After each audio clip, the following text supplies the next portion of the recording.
जी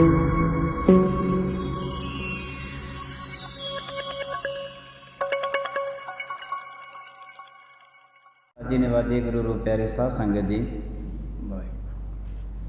तो परमात्मा ने मनुख नूं पता तक भी नहीं लगता कि किन्ने गुनाह कर रहे हैं। सो उन्हां गुनाहां दा पता करना है तो गुरु साहिब जी महाराज दसणगे। परमात्मा ने बख्शिंद परमात्मा रहमतां करदा है कि सतगुरु महाराज जी दे घर दे विच जो भी आए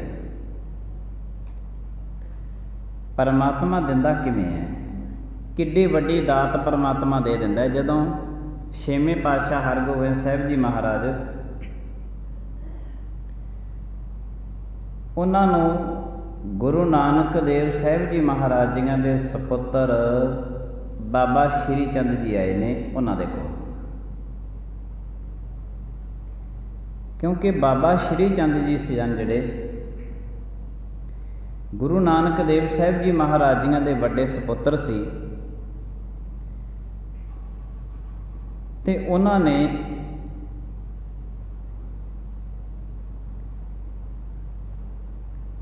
जदों गुरु साहिब जी महाराज के चरणों विच आए ते पुछया महाराज जियां नूं, कहण लगे महाराज जी तुहाडे सपुत्तर किन्ने ने, औलाद किन्नी है? तो कहंदे 5 ने।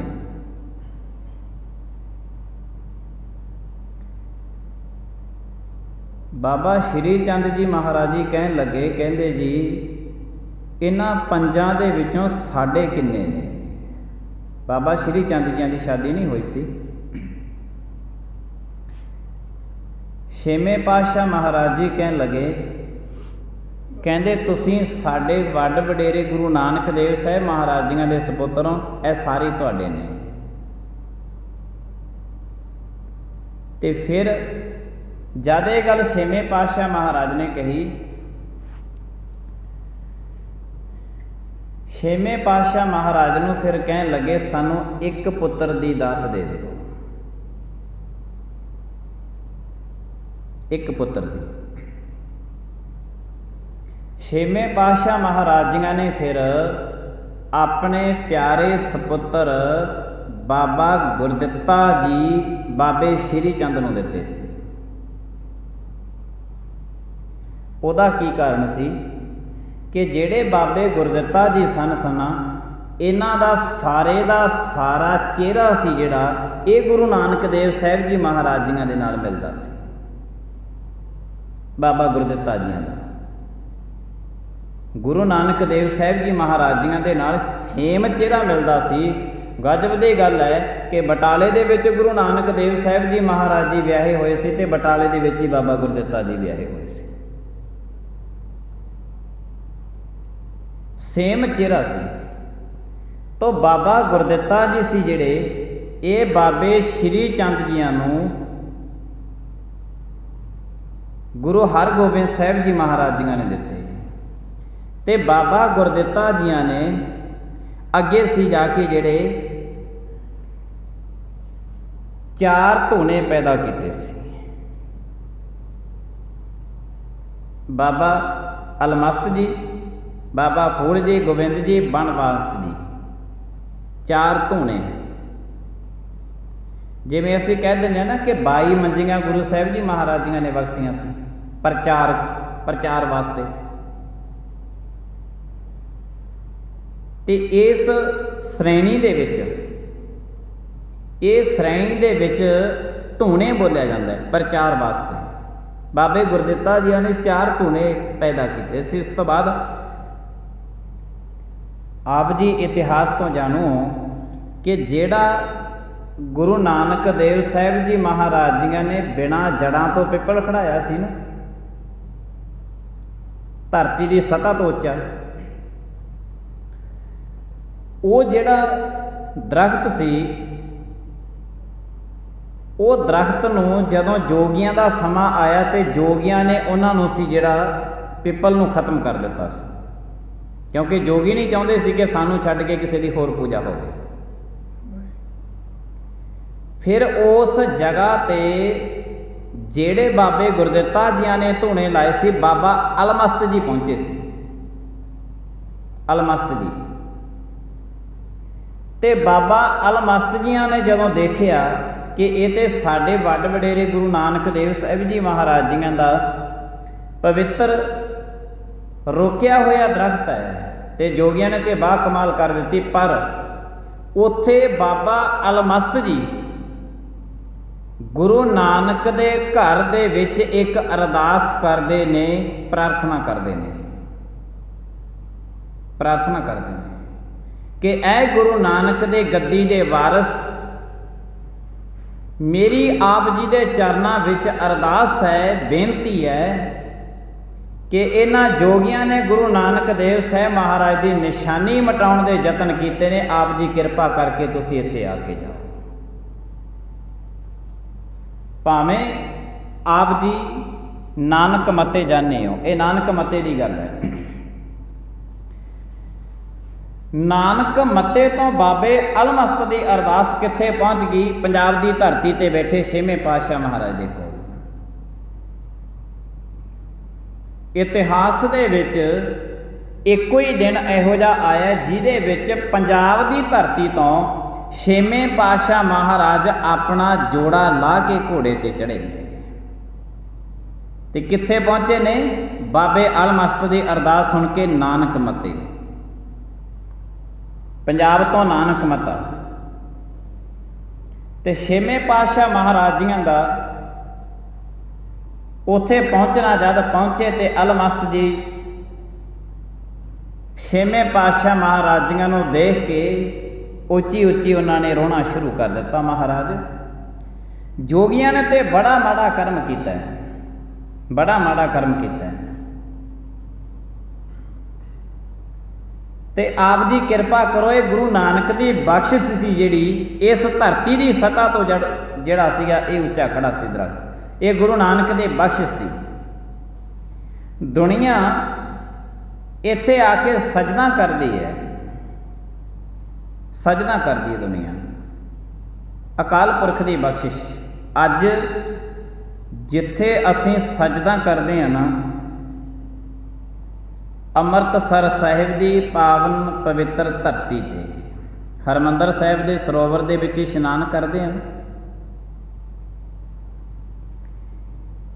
ये उन्हां समियां दे विच ये जिहड़ियां भावें इन्नियां सहूलतां नहीं हुंदियां सी, ट्यूबवैल लगने, नहरां दा पानी आ जाना, इन्नियां सहूलतां नहीं हुंदियां सी। उन्हां समियां दे विच बाबा पूरण दास जी अते बाबा संतोख दास जी, उन्हां दी रहनुमाई दे हेठ पठानकोट की धरती तो रावी दरिया दे विचों हंसनी जिहड़ी सी पट के लैके आंदी सी, 700 नागे साधुआं ने पट के लैके आंदी सी। किस वास्ते? हरमंदर साहिब के सरोवर दे विच पवित्र जल पाउण वास्ते। पठानकोट की धरती तो रावी दरिया दे विचों 700 नागे साधुआं ने बाबा संतोख दास, बाबा पूरण दास, इन्हां दी रहनुमाई दे विच नागे साधुआं ने पट के हंसनी लैके आंदी सी, हरमंदर साहिब सरोवर दे विच जल पाया सी, पवित्र जल जिहड़ा अज तक भी पवित्र है। आप जी कदे हरमंदर साहिब लखां वारी गए होंगे, हरमंदर साहिब दे विच तुहानूं कदे बगला बैठा नज़र नहीं आऊगा, कदी भी। हरमंदर साहिब के सरोवर दे विच तुहानूं कदे डड्डू नज़र नहीं आऊगा, कदी नहीं आऊगा। उन्हां समियां दे विच सी जिहड़ा ये सारे दा सारा पंथ सी जिहड़ा, क्योंकि उन्हां समियां दे विच उदासीन संप्रदा दे 370 धार्मिक स्थान सी जिहड़े ये भारत दे विच बने हुए सी, ते बहुता लम्मा समा सी जिहड़ा ये निर्मलिਆਂ दे कोले साडे गुरुद्वारे ਜਿਹੜੇ ਨੇ ਉਹ ਰਹੇ ਨੇ। ਉਹ ਬਾਅਦ ਦੇ ਵਿੱਚ ਜਿਵੇਂ ਜਿਵੇਂ ਦੁਨੀਆ ਪੜ੍ਹਦੀ ਲਿਖਦੀ ਜਾਂਦੀ ਹੈ, ਇਹ ਜਿਵੇਂ ਜਿਵੇਂ ਬਾਹਲੇ ਸਿਆਣੇ ਹੁੰਦੇ ਤੁਰੇ ਜਾਂਦੇ ਨੇ, ਉਵੇਂ ਧਰਮਾਂ ਦੀ ਖਾਤਰ ਲੜ ਲੜ ਕੇ ਮਰਦੇ ਜਾਂਦੇ ਨੇ, ਉਵੇਂ ਵਰਨਾ ਗੁਰੂ ਨਾਨਕ ਦੇਵ ਸਾਹਿਬ ਜੀ ਮਹਾਰਾਜ ਨੇ ਕਿਸੇ ਧਰਮ ਦੇ ਨਾਲ ਕੋਈ ਵਿਤਕਰਾ ਨਹੀਂ ਕੀਤਾ ਸੀ। ਤੋ ਉਹਨਾਂ ਸਮਿਆਂ ਦੇ ਵਿੱਚ ਸੀ ਜਿਹੜਾ ਇਹ ਹੰਸਣੀ ਪੱਟ ਕੇ ਲੈ ਕੇ ਆਉਂਦੇ ਸੀ ਨਾਗੇ ਸਾਧੂਆਂ ਨੇ। ਤੇ ਜਦੋਂ ਛੇਵੇਂ ਪਾਤਸ਼ਾਹ ਮਹਾਰਾਜ ਜੀ ਪਹੁੰਚੇ ਨੇ ਨਾ ਬਾਬੇ ਅਲਮਸਤ ਦੇ ਕੋਲ, ਬਾਬੇ ਅਲਮਸਤ ਜੀ ਕਹਿਣ ਲੱਗੇ ਜੀ ਇਹਨਾਂ ਨੇ ਤੇ ਜੋਗੀਆਂ ਨੇ ਬੜਾ ਕਰਮ ਕੀਤਾ ਹੈ। ਗੁਰੂ ਨਾਨਕ ਦੇਵ ਸਾਹਿਬ ਜੀ ਮਹਾਰਾਜ ਜੀਆਂ ਦਾ ਪਵਿੱਤਰ ਇਹ ਜਗ੍ਹਾ ਹੈ। ਤੇ ਛੇਵੇਂ ਪਾਤਸ਼ਾਹ ਮਹਾਰਾਜ ਜੀ ਕਹਿਣ ਲੱਗੇ ਬਾਬਾ ਅਲਮਸਤ ਜੀ ਤੁਸੀਂ ਅਰਦਾਸ ਕੀਤੀ ਸੀ, ਅਰਦਾਸ ਗੁਰੂ ਨਾਨਕ ਦੇ ਘਰ ਦੇ ਵਿੱਚ ਪ੍ਰਵਾਨ ਹੋ ਗਈ, ਹੁਣ ਤੁਸੀਂ ਇਸ ਦਾ ਫਿਕਰ ਨਾ ਕਰੋ। ਕੀ ਚਾਹੁੰਦੇ ਹੋ? ਫਿਰ ਬਾਬੇ ਅਲਮਸਤ ਨੇ ਕਿਹਾ ਸੀ, ਕਹਿੰਦੇ ਮਹਾਰਾਜ ਅਸੀਂ ਇਹ ਚਾਹੁੰਦੇ ਹਾਂ ਕਿ ਇਹ ਜਿਵੇਂ ਗੁਰੂ ਨਾਨਕ ਦੇਵ ਸਾਹਿਬ ਜੀ ਮਹਾਰਾਜ ਦੀ ਕਿਰਪਾ ਦੇ ਨਾਲ ਬਿਨਾਂ ਜੜ੍ਹਾਂ ਤੋਂ, ਧਰਤੀ ਦੇ ਨਾਲ ਜੜਿਆਂ ਤੋਂ ਬਿਨਾਂ ਇਹ ਦਰਖਤ ਹਰਾ ਭਰਾ ਸੀ, ਇਹ ਦਰਖਤ ਸਦੀਆਂ ਤੱਕ ਹਰਾ ਭਰਾ ਹੀ ਰਹੇ। ਅਸੀਂ ਇਹ ਚਾਹੁੰਦੇ ਹਾਂ। ਮੇਰੀ ਬੇਨਤੀ ਹੈ, ਮੇਰੀ ਅਰਦਾਸ ਹੈ। ਤੋ ਜਿਸ ਵਕਤ ਇਹ ਬੇਨਤੀ ਅਰਦਾਸ ਬਾਬੇ ਅਲਮਸਤ ਨੇ ਕੀਤੀ ਹੈ ਤੇ ਛੇਵੇਂ ਪਾਤਸ਼ਾਹ ਮਹਾਰਾਜ ਜੀਆਂ ਨੇ ਉਸ ਵਕਤ ਕੇਸਰ ਦੇ ਛਿੱਟੇ, ਕੇਸਰ ਦੇ ਛਿੱਟੇ ਸੀ ਜਿਹੜੇ ਦੂਰੋਂ ਉਸ ਦਰਖਤ ਤੇ ਮਾਰੇ। ਮੂਲ ਮੰਤਰ ਦਾ ਜਾਪ ਕੀਤਾ ਮਹਾਰਾਜ ਨੇ, ਕੇਸਰ ਦੇ ਜਿਵੇਂ ਮਾਰੇ ਉਸ ਤੇ ਛਿੱਟੇ ਤੇ ਉਸ ਵਕਤ ਸੀ ਜਿਹੜਾ ਉਹ ਦਰਖਤ ਸੀ ਹਰਾ ਭਰਾ ਹੋ ਗਿਆ। ਆਪ ਜੀ ਕਦੇ ਨਾਨਕ ਮੱਤੇ ਗਏ ਹੋ ਜਾਂ ਕਦੇ ਜਾਓ ਤੇ ਦੇਖਿਓ, ਹਜੇ ਤੱਕ ਵੀ ਬਾਬੇ ਅਲਮਸਤ ਦੀ ਅਰਦਾਸ ਇੰਨੀ ਪ੍ਰਵਾਨ ਹੋਈ ਕਿ ਹਜੇ ਤੱਕ ਵੀ ਉਸ ਦਰਖਤ ਤੇ ਪੱਤੇ ਪੱਤੇ ਤੇ ਕੇਸਰ ਦੇ ਛਿੱਟੇ ਨਜ਼ਰ ਆਉਂਦੇ ਨੇ ਜਿਹੜੇ ਛੇਵੇਂ ਪਾਤਸ਼ਾਹ ਮਹਾਰਾਜ ਨੇ ਕੀਤੇ। ਹਜੇ ਤੱਕ ਵੀ ਦੂਰੋਂ ਜਦ ਅਸੀਂ ਦੇਖਦੇ ਹਾਂ ਨਾ ਬੜੀ ਗੌਰ ਦੇ ਨਾਲ, ਤੇ ਉਹਦੇ ਹਜੇ ਤੱਕ ਵੀ ਜਿਹੜੇ ਕੇਸਰ ਦੇ ਛਿੱਟੇ ਉਹਨਾਂ ਪੱਤਿਆਂ ਤੇ ਨਜ਼ਰ ਆਉਂਦੇ ਨੇ। ਭਾਵੇਂ ਸਮੇਂ ਸਮੇਂ ਦੇ ਨਾਲ ਪੱਤੇ ਝੜਦੇ ਰਹਿੰਦੇ ਨੇ, ਪੱਤੇ ਆਉਂਦੇ ਰਹਿੰਦੇ ਨੇ, ਪਰ ਉਹ ਕੇਸਰ ਦੇ ਟਿੱਕੇ ਹਜੇ ਤੱਕ ਨਹੀਂ ਹੁੰਦੇ ਉਸ ਦਰਖਤ। ਇਹ ਬਾਬੇ ਅਲਮਸਤ ਜੀਆਂ ਦੀ ਅਰਦਾਸ ਸੀ। ਬਾਬੇ ਅਲਮਸਤ ਜੀਆਂ ਨੇ ਅਰਦਾਸ ਕੀਤੀ ਤੇ ਉਹਨਾਂ ਦੀ ਅਰਦਾਸ ਸੀ ਜਿਹੜੀ ਪ੍ਰਵਾਨ ਹੋ ਗਈ। ਤੇ ਇਧਰੋਂ ਸੀ ਜਿਹੜੇ ਇਹ ਬਾਬੇ ਅਲਮਸਤ ਜੀ ਇਹਨਾਂ ਚਾਰ ਧੂਰਿਆਂ ਦੇ ਵਿੱਚੋਂ ਸੀ। ਬਾਬਾ ਅਲਮਸਤ ਜੀ, ਬਾਬਾ ਫੂਲ ਜੀ ਅਤੇ ਬਣਵਾਸਨ ਜੀ ਅਤੇ ਗੋਬਿੰਦ ਜੀ। ਇਹ ਬਖਸ਼ਿਸ਼ਾਂ ਸੀ ਜਿਹੜੀਆਂ ਇਹ ਉਸ ਵਕਤ ਸੀ ਜਿਹੜੀਆਂ ਬਖਸ਼ਿਸ਼ਾਂ ਸਭ ਦੀਆਂ ਇੱਕੋ ਚੱਲਦੀਆਂ ਹੁੰਦੀਆਂ ਸੀ। ਇਹ ਸਭ ਦੀਆਂ ਉਦੋਂ ਇੱਕੋ ਹੀ ਬਖਸ਼ਿਸ਼ਾਂ ਚੱਲਦੀਆਂ ਹੁੰਦੀਆਂ ਸੀ। ਪਰ ਇਹਦੇ ਵਿੱਚ ਜਦੋਂ ਗੁਰੂ ਨਾਨਕ ਦੇਵ ਸਾਹਿਬ ਜੀ ਮਹਾਰਾਜ ਜੀਆਂ ਨੇ ਜਿਹੜੀ ਗੁਰਤਾ ਗੱਦੀ ਦੀ ਗੱਲ ਹੈ, ਇਹ ਗੁਰਤਾ ਗੱਦੀ ਜਿਹੜੀ ਹੈ ਇਹ ਤੇ ਜਿਹਦੇ ਮਸਤਕ ਦੇ ਵਿੱਚ ਲਿਖਿਆ ਹੁੰਦਾ ਹੈ ਉਹ ਸਭ ਕੁਝ ਮਿਲ ਜਾਂਦਾ ਹੈ। ਦੁਨੀਆਦਾਰੀ ਦੇ ਵਿੱਚ, ਕੁਦਰਤੀ ਨਿਯਮਾਂ ਦੇ ਵਿੱਚ ਅਸੀਂ ਅਕਸਰ ਇਹ ਗੱਲ ਕਥਾ ਦੇ ਵਿੱਚ ਕਰਦੇ ਸੁਣਦੇ ਰਹਿੰਦੇ ਹਾਂ ਕਿ ਜੋ ਸਾਡੇ ਕਰਮਾਂ ਦੇ ਵਿੱਚ ਪਰਮਾਤਮਾ ਨੇ ਲਿਖਿਆ ਹੈ ਉਹ ਮਿਲ ਜਾਂਦਾ ਹੈ, ਮਿਲ ਜਾਂਦਾ ਹੈ। ਜੋ ਨਹੀਂ ਲਿਖਿਆ ਕਰੋੜਾਂ ਵਾਰੀ ਯਤਨ ਅਸੀਂ ਕਰੀਏ ਪਰਮਾਤਮਾ ਦੇ ਘਰ ਦੇ ਵਿੱਚ ਨਹੀਂ ਮਿਲਦਾ। ਜੋ ਮਿਲਣਾ ਉਹ ਮਿਲ ਜਾਂਦਾ ਹੈ, ਜੋ ਨਹੀਂ ਮਿਲਣਾ ਕਰੋੜਾਂ ਯਤਨ ਕਰਨ ਤੇ ਵੀ ਨਹੀਂ ਮਿਲਦਾ। ਜਿਨ੍ਹਾਂ ਦੀ ਮੱਥੇ ਦੀਆਂ ਤਕਦੀਰਾਂ ਦੇ ਵਿੱਚ ਲਿਖਿਆ ਸੀ ਗੁਰਤਾ ਗੱਦੀ ਮਿਲਦੀ ਰਹੀ ਹੈ। ਤੋ ਬਾਬੇ ਸ਼੍ਰੀ ਚੰਦ ਜੀਆਂ ਨੂੰ ਛੇਵੇਂ ਪਾਤਸ਼ਾਹ ਮਹਾਰਾਜ ਜੀਆਂ ਨੇ ਆਪਣਾ ਸਪੁੱਤਰ ਦਿੱਤਾ, ਬਾਬਾ ਗੁਰਦਿੱਤਾ ਜੀ। ਤੇ ਅਗਾਹਾਂ ਇਹਨਾਂ ਦੇ ਵਿੱਚ ਸੀ ਜਿਹੜੇ ਇਸ ਤੋਂ ਬਾਅਦ ਇਹ ਪੰਥ ਚੱਲਦੇ ਰਹੇ, ਪਰ ਕੁਝ ਨਾ ਕੁਝ ਸੀ ਜਿਹੜੀਆਂ ਉਹ ਉਣਤਾਈਆਂ ਆਉਂਦੀਆਂ ਰਹੀਆਂ। ਕਿਉਂਕਿ ਜਿਵੇਂ ਜਿਵੇਂ ਕਿਸੇ ਵੀ ਚੀਜ਼ ਦਾ ਪਸਾਰਾ ਹੈ, ਜਿਵੇਂ ਗੰਗਾ ਹੈ, ਗੰਗਾ ਜਿੱਥੋਂ ਨਿਕਲਦੀ ਹੈ ਉੱਥੇ ਇਹਦੀ ਬੜੀ ਨਿਰਮਲ ਧਾਰਾ ਹੈ, ਬੜੀ ਨਿਰਮਲ ਧਾਰਾ ਹੈ। ਜਿਵੇਂ ਜਿਵੇਂ ਭਾਰਤ ਦੇ ਵਿੱਚ ਵਹਿੰਦੀ ਜਾਂਦੀ ਹੈ, ਜਿਵੇਂ ਜਿਵੇਂ ਵਹਿੰਦੀ ਜਾਂਦੀ ਹੈ, ਉਵੇਂ ਉਵੇਂ ਗੰਗਾ ਜਿਹੜੀ ਹੈ ਮੈਲੀ ਹੁੰਦੀ ਤੁਰੀ ਜਾਂਦੀ ਹੈ। ਅਜੋਕੇ ਸਮੇਂ ਤੇ ਮਨੁੱਖ ਨੇ ਬਹੁਤ ਮੈਲੀ ਕਰਤੀ। ਜਿਵੇਂ ਜਿਵੇਂ ਚੱਲੀ ਸੀ ਬਿਲਕੁਲ ਨਿਰਮਲ ਧਾਰਾ, ਜਿਵੇਂ ਜਿਵੇਂ ਵਹਿੰਦੀ ਗਈ ਤੇ ਉਹਦੇ ਵਿੱਚ ਗੰਧਲਾਪਣ ਆਉਂਦਾ ਗਿਆ। ਇਹ ਚੱਲੀ ਸੀ ਨਿਰਮਲ ਧਾਰਾ, ਪਰ ਕੁਝ ਨਾ ਕੁਝ ਅਖੌਤੀ ਬੰਦੇ ਸੀ ਜਿਹੜੇ ਇਸ ਧਰਮ ਦੇ ਅੰਦਰ ਪ੍ਰਵੇਸ਼ ਕਰਦੇ ਗਏ, ਜਿਨ੍ਹਾਂ ਕਾਰਨਾਂ ਕਰਕੇ ਇਹਨਾਂ ਦੋ ਧਰਮ ਸੀ ਜਿਹੜੇ, ਇੱਕ ਧਰਮ ਸੀ, ਇੱਕੋ ਹੀ ਪਰੰਪਰਾ ਜਿਹੜੀ ਚੱਲੀ ਆਉਂਦੀ ਸੀ, ਇਹਨਾਂ ਨੂੰ ਪਾੜ ਕੇ ਕਈ ਜਗ੍ਹਾ ਤੇ ਦਫਾੜ ਕਰ ਦਿੱਤਾ। ਪਰ ਜੇ ਸਾਰੇ ਸਰੀਰ ਦੇ ਵਿੱਚ ਕਿਸੇ ਇੱਕ ਅੰਗ ਨੂੰ ਰੋਗ ਲੱਗਿਆ ਹੋਵੇ ਤੇ ਡਾਕਟਰ ਸਿਆਣਾ ਇੱਕੋ ਅੰਗ ਹੀ ਕੱਟਦਾ ਹੈ, ਸਾਰੇ ਸਰੀਰ ਨੂੰ ਕੱਟਦਾ ਨਹੀਂ। ਤੇ ਦੁਨੀਆ ਧਾਰਮਿਕ ਪੱਖੋਂ ਇਹੋ ਜਿਹੀ ਹੈ, ਜੇ ਇੱਕ ਧਰਮ ਦੇ ਵਿੱਚ ਇੱਕ ਬੰਦੇ ਨੇ ਗਲਤੀ ਕੀਤੀ, ਸਾਰੇ ਧਰਮ ਨੂੰ ਕਹਿ ਦਿੰਦੇ ਨੇ ਤਾਂ ਗਲਤ ਹੈ। ਐਸਾ ਨਹੀਂ। ਇਹ ਜਦੋਂ ਇਤਿਹਾਸ ਦੀ ਅਸੀਂ ਪੜਚੋਲ ਕਰਦੇ ਹਾਂ ਨਾ, ਤੇ ਫਿਰ ਸਾਨੂੰ ਇਹਨਾਂ ਗੱਲਾਂ ਦਾ ਗਿਆਨ ਮਿਲਦਾ ਹੈ। ਹੁਣ ਤੇ ਅਜੋਕੇ ਸਮੇਂ ਦੇ ਵਿੱਚ ਤੇ ਮਨੁੱਖ ਦੀ ਜਿਹੜੀ ਸੁਰਤ ਹੈ, ਮਨੁੱਖ ਦੀ ਜਿਹੜੀ ਜ਼ੁਬਾਨ ਦੇ ਬੋਲ ਨੇ, ਇਹ ਤਾਂ ਇੰਨੇ ਗੰਧਲੇ ਹੋ ਚੁੱਕੇ ਨੇ, ਇੰਨੇ ਗੰਧਲੇ ਹੋ ਚੁੱਕੇ ਨੇ। ਇਹਨੇ ਦੋ ਧਰਮਾਂ ਨੂੰ ਇੱਕ ਜਗ੍ਹਾ ਤੇ ਤਾਂ ਕੀ ਬੈਠਣ ਦਿੰਦਾ ਸੀ, ਦੋ ਸਕੇ ਭਰਾਵਾਂ ਨੂੰ ਇੱਕ ਜਗ੍ਹਾ ਤੇ ਨਹੀਂ ਬੈਠਣ ਦਿੰਦਾ। ਦੋ ਸਕੇ ਭਰਾਵਾਂ ਨੂੰ ਇੱਕ ਜਗ੍ਹਾ ਤੇ ਨਹੀਂ ਬੈਠਣ ਦਿੰਦਾ। ਮਨੁੱਖ ਦੇ ਬੋਲ ਜਿਹੜੇ ਇੰਨੇ ਗੰਧਲੇ ਹੋ ਗਏ ਨੇ, ਇੰਨੇ ਬਦਬੂਦਾਰ ਹੋ ਗਏ ਨੇ। ਇਹਨੇ ਦੋ ਧਰਮਾਂ ਨੂੰ ਤੇ ਕੀ ਬੈਠਣ ਦੇਣਾ ਸੀ, ਪਰਿਵਾਰ ਨੂੰ ਨਹੀਂ ਬੈਠਣ ਦਿੰਦਾ। ਤੋ ਇਹ ਜਿਹੜੇ ਸੀ ਸਮੇਂ ਸਮੇਂ ਦੇ ਨਾਲ ਸੀ ਜਿਹੜੇ, ਉਹਦੇ ਵਿੱਚੋਂ ਜਿਹੜੇ ਉਦਾਸੀਨ ਨਿਰਮਲੇ ਸੰਪਰਦਾ ਜਿਹੜੀਆਂ ਚੱਲੀਆਂ ਸੀ, ਇਹਨਾਂ ਦੇ ਵਿੱਚੋਂ ਉਹਨਾਂ ਬੰਦਿਆਂ ਨੂੰ ਕੱਟ ਕੱਟ ਕੇ ਪਾਸੇ ਕੀਤਾ ਗਿਆ। ਪਰ ਸਮੇਂ ਦੇ ਮੁਤਾਬਕ ਜਿਹੜਾ ਇਤਿਹਾਸ ਦੀ ਪੜਚੋਲ ਹੈ, ਸਮੇਂ ਦੇ ਮੁਤਾਬਕ ਸੀ ਜਿਹੜਾ, ਇਹ ਲੰਮੇ ਅਰਸੇ ਤੋਂ ਲੈ ਕੇ ਜਿਹੜੇ ਜਿੰਨੇ ਧਾਰਮਿਕ ਸਥਾਨ ਸੀਗੇ, ਉਹ ਸਾਰੇ ਧਾਰਮਿਕ ਸਥਾਨਾਂ ਦਾ ਪ੍ਰਬੰਧ ਇਹਨਾਂ ਦੇ ਹੱਥ ਦੇ ਵਿੱਚ ਰਿਹਾ। ਗਜਬ ਦੀ ਗੱਲ ਹੈ ਕਿ ਐਡੀ ਵੱਡੀ ਜਿਹੜੇ ਹਰਿਮੰਦਰ ਸਾਹਿਬ ਵਾਸਤੇ ਵੱਡੀ ਕੁਰਬਾਨੀ ਨਾਗੇ ਸਾਧੂਆਂ ਨੇ ਕੀਤੀ ਸੀ, ਉਸ ਤੋਂ ਬਾਅਦ ਐਡੀ ਵੱਡੀ ਕੁਰਬਾਨੀ ਕੋਈ ਨਹੀਂ ਅੱਜ ਤੱਕ ਕਰ ਸਕਿਆ।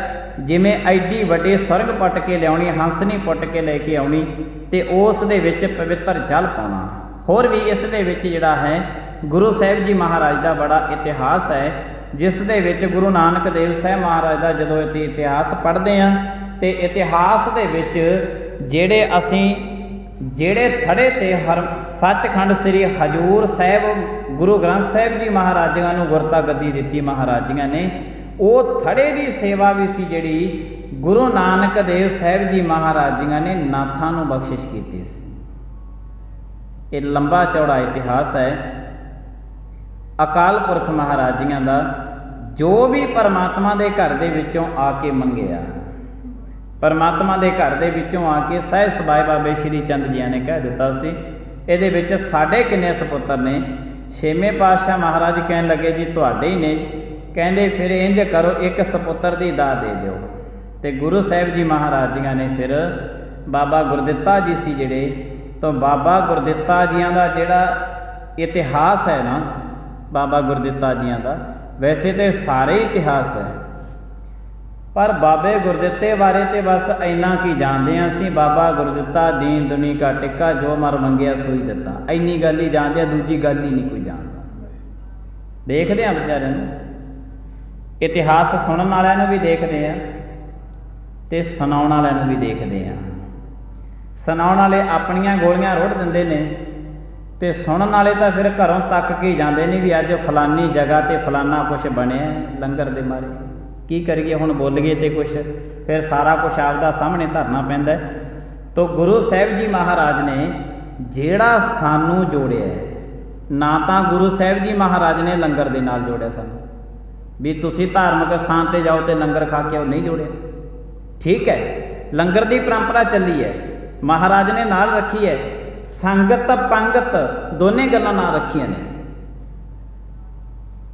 ਨਾਲ ਗੁਰੂ ਸਾਹਿਬ ਜੀ ਮਹਾਰਾਜੀਆਂ ਨੇ ਛਕਣਾ ਵੀ ਦੱਸਿਆ ਕਿ ਰੁੱਖੀ ਸੁੱਕੀ ਖਾਏ ਕੈ ਠੰਡਾ ਪਾਣੀ, ਰੁੱਖਾ ਸੁੱਖਾ ਭੋਜਨ, ਉਹਨੂੰ ਲੰਗਰ ਕਹਿੰਦੇ ਨੇ। ਆ ਜਿਹੜੇ ਜੀਭ ਦੇ ਸਵਾਦ ਵਾਸਤੇ ਨੇ ਪਦਾਰਥ ਬਣਾਏ, ਇਹਨਾਂ ਨੂੰ ਲੰਗਰ ਕਹਿਣ ਦੀ ਲੋੜ ਨਹੀਂ ਹੁੰਦੀ, ਤਾਂ ਅਸੀਂ ਸਵਾਦ ਲੈਂਦੇ ਹਾਂ ਆਪਦੇ ਜੀਭਾਂ ਦੇ, ਕਿੰਨੇ ਪ੍ਰਕਾਰ ਦਾ ਸਾਨੂੰ ਚਾਹੀਦਾ। ਰੁੱਖਾ ਸੁੱਖਾ ਭੋਜਨ, ਸੰਗਤ ਤੇ ਪੰਗਤ ਦੋ ਚੀਜ਼ਾਂ ਬਣਾਈਆਂ। ਤੇਰੇ ਸਰੀਰ ਵਾਸਤੇ ਲੰਗਰ ਦੇ ਵਿੱਚ ਭੋਜਨ ਤਿਆਰ ਹੈ, ਛਕ ਲੈ, तेरे मन वास्ते, तेरी आत्मा वास्ते गुरु दे शब्द दा लंगर तेरे वास्ते तैयार है। अपने मन नूं तू ये लंगर छका, इनू छका। पर गुरु साहिब जी महाराज जी ने सानू जिहड़ी परंपरा के मुताबक, मर्यादा के मुताबक जोड़िया, वो गुरु के शब्द के नाल जोड़िया, ना ही किसी बिल्डिंग के नाल जोड़िया, ना ही किसी प्रकार की सहूलत के नाल जोड़िया भी तुहानूं इन्नियां सहूलतां परमात्मा के घर विच मिल जाणियां, नहीं जोड़िया। समय समय के नाल सब कुछ मिलता है, मिल रहा है तो मिलेगा। पर मनुख समय के मुताबक सहूलतां दे नाल जुड़ गया, गुरु के शब्द तो लांभे हो गया। बाकी ये सारा कुछ कर लेगा, सब कुछ कर लेगा, पर गुरु के शब्द का जिथे जाप जपना होवे उत्थे मनुख इनकारी हो जाता है, नहीं जपया जा सकता, नहीं जपना। ते जेड़ा दरख्त दियां जड़ां ही है नहीं, हरिया भरिया किहड़े हिसाब नाल रहूगा। ये साडियां जड़ां ने, मूल है साडा, जड़ है, इत्थे जड़ है साडा सिमरन ते बंदगी। जे साडे कोले सिमरन नहीं, बंदगी नहीं, साडी जड़ है नहीं, तो बिना जड़ तो किवें दरख्त हरिया भरिया रह जूगा, सुक जाता है। तो सारी दियां सारियां जिंदगियां सुक्कियां पईयां ने, हरी भरी कोई जिंदगी नहीं है। सुक्के का मतलब की है? सुक्के कौन ने? जिन्हां बंदियां दे पिछोकड़ दियां सारियां गल्लां याद ने, रब की गल एक भी चेते नहीं है, इन्हां नूं सुक्की जिंदगी कहंदे ने। सुक्की जिंदगी है, रब की एक भी गल जिहड़ी है वो चेते दे विच नहीं रही। तो जे रब दीयां गल्लां चेते दे विच नहीं है, तो अज शरीर एक है, हज़ारां दुख ने, रोग ने, सोग ने, बड़ा मनुख तड़फदा फिरदा। इहदा मूल कारण की है कि ये गुरु के शब्द तो लांभे हो गया, गुरु के शब्द के नालों टुटिया होया, जिहदे कारण करके एक जिंदगी नूं हज़ारां दुख झलने पै रहे ने। मनुख दुखी है, अपने घर दे विच भी दुखी है, रिश्तेदारां दे घरां च भी जाके दुखी है। माफ़ करना, मनुख परमात्मा दे घर दे विच बह के भी दुखी हो जाता, क्योंकि इत्थे भी उहदी आपदी डिमांड है। जिवें रिश्तेदारां दे कोल डिमांड रखदा ना, मैनूं यह कुछ चाहिए, होर कि जिहदे कोल जांदा डिमांड रखदा, रब दे घर दे विच भी इहदी उही डिमांड है, तो डिमांड इहदी पूरी हुंदी नहीं। जदों पूरी नहीं हुंदी तो मनुख दुखी हुंदा है। ऐसे मनुख भी ने जिहड़े एक दर नूं छड्ड के दूजे दर ते चले जांदे ने, बड़े पैर पसारदे ने, मिलता उन्होंने कितों कुछ नहीं है। तो गुरु साहिब जी महाराज कहते तू गुरु के शब्द के नाल जुड़ के रह, अते गुरु के इतिहास के नाल जुड़ के रह। जे कदी जिंदगी च लगे ना कि फलाना धार्मिक स्थान है जिहड़ा, उत्थे ठीक है, कोई समय के मुताबिक कोई गलत करता होवेगा, वक्री गल है, पर वो धार्मिक स्थान जे मनुख कहे कि गलत है, ये नहीं हो सकता, क्योंकि उन्हां दा जिहड़ा पिछोकड़ है वो इत्थों ही चलिया होया है। सारे एको ही जगह ते ने, ये सारी कायनात है परमात्मा ने पैदा की है, ते सारी कायनात परमात्मा दे कोल वापस जा रही है। गुरु साहिब जी महाराज कहते तू अपनी विचकार की जिंदगी है जिहड़ी, इनू देखी किते अजाई ना गवाली। गुरु साहिब जी महाराज जियां दा ये मानमत्ता इतिहास है जिहड़ा आपां सारियां संगतां रल मिल के गुरु साहिब जी महाराज जियां दे दर ते जिहड़ा है वो गुरु दरबार दीयां हाजरियां भरदे हैं। परमात्मा किरपा करन। ये शुभ दिन है जिहड़ा, ये शुभ दिन बाबा श्री चंद जियां दा जिहड़ा अवतार दिहाड़ा, जन्म अष्टमी जिहड़ा है, सारियां संगतां मना रही ने। गुरु साहिब जी महाराज किरपा करन। जदों असीं इतिहास की पड़चोल करते हैं, कई बारी ऐसा हो जाता है कि जदों असीं इतिहास पढ़ते तो है नहीं, तो जदों असीं सुन लैंदे हैं फिर वो किंतु परंतु जा खड़ा हो जाता भी ये इतिहास काहतों सुनाता। वो इतिहास ही है जिहड़ा जिसका संपर्क गुरु नानक देव साहिब जी महाराज ना होवे। हुण साडा सारिਆਂ ਦਾ संपर्क गुरु नानक नाल है। असी कोई तो कला बैठ के सुन के असी फिर भी बाबे नानक नाल जुड़े हैं, कोई अपनी जबान दे विचों गा रहा है वो भी बाबे नानक नाल जुड़े है, कोई दर ते खड़ा है वो भी बाबे नानक नाल जुड़ा है, कोई अपने घर के काम धंधे सारे घरे भी बैठा है, सारे काम धंधे भी करता है, पर वो सुरत जिहड़ी है बाबे नानक दे नाल जुड़ी हुई है, वो भी गुरु नानक देव साहिब जी महाराज की पाठ पूजा कर रहे हैं। जुड़े सारे ही ने, पर इन्हां ने अपना वखरापन रखिया होया। कोई बैठ के सुन के जुड़दा है, कोई गा के जुड़दा है, कोई अपने घर दे विच बैठा जुड़ जाता है, कोई सेवा करके, कोई सिमरन करके। ये वक्खो वखरे असीं रस्ते अपनाए हुए ने। ये वक्खो वखरे रस्तियां दे राही पहुँचना साडी जगह, साडी मंजिल एक ही है। वो मंजिल है गुरु का शब्द। गुरु साहिब जी किरपा करन, भुल्लां चुक्कां दी खिमा। आईयां संगतां दा धन्नवाद। प्रेम दे नाल सारी संगत बुलायो फतेह। वाहिगुरू जी का खालसा, वाहिगुरू जी की फतेह। तू ठाकुर तम पहिरदास, जियो पिंड सब तेरी। तुम मात पिता हम वारिक तेरे, तुमरी किरपा मैं कोई न जाने। तुमरा अंत उचेते ऊचा भगवान, सगल समगरी तुम रह सूत्र तारी। तुम ते होए